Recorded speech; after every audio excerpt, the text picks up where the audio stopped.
Right, remember O'Brien's rule, okay? First he'll lie, then he'll change his story, and then he'll just shut up and hope it all goes away. Remember when he said there weren't any parties? And then he said that he hadn't been to any parties? And then he said that he didn't realise it was a party, thought it was just a work gathering. You see O'Brien's rule of Johnson? Have another listen to this and have an idea of where he's crossing his fingers and hoping he'll get away with it, and where he's realising he can't actually tell the truth. Daniel Hewitt at ITV, bringing all the receipts. That second question is the one you need to listen to.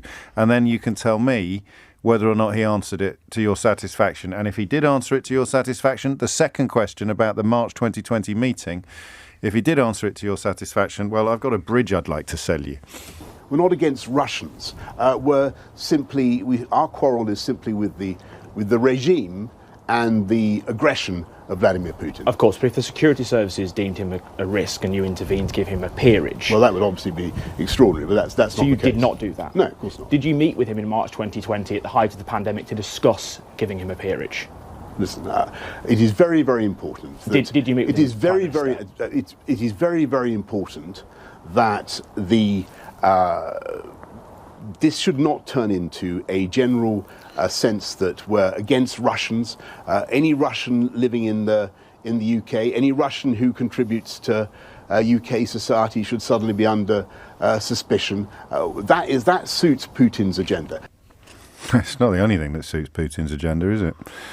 In the great scheme of things. Forgive me, Theo, you're a more professional journalist than I would ever be. Did he answer the question there about whether he'd met with Evgeny Lebedev in March of 2020 to discuss the possibility of receiving a peerage when the rest of us weren't even allowed to go to friends' funerals? No, he didn't. He did deny the first accusation, which is that he overruled the security services. It's been quite widely reported, overruled perhaps being the key word, because the security services reportedly withdrew their advice. So again, just with Priti Patel not actually turning anybody away from the Calais port, because I wasn't even there, she might say. I was in Reading, but the claim there that I didn't overrule the security services, but they did withdraw their advice that this would not be. So you couldn't overrule something where the advice has been withdrawn. Yeah.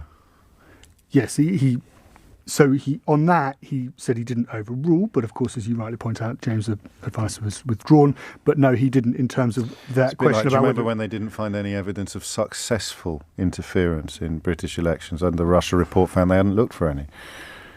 Yeah, the key word there was successful. So easy to do this, which makes you wonder why more don't. Doesn't, however, make you wonder why LBC grows in popularity every day, because, as Sheila Fogarty will now prove for the next 3 hours, we do point this stuff. Clearly, this crisis is evolving the whole time, and I've said before that the UK will be as generous as we can possibly be, and we intend to do that. We have two very, very generous routes already. So the family reunion route, which is uncapped, which could potentially see hundreds of thousands of people come to this country, plus there's the humanitarian route.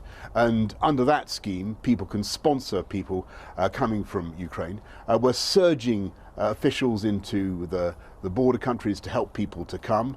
So to Poland, to Bulgaria, to Romania, also to France.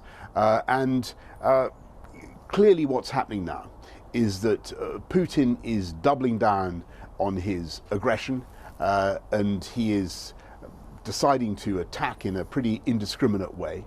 That's producing huge waves of people. We're going to have to respond to that, and we will. We've always been very generous in the way we respond to people fleeing war zones, and no country in Europe has done more to settle vulnerable people since 2015 than the UK.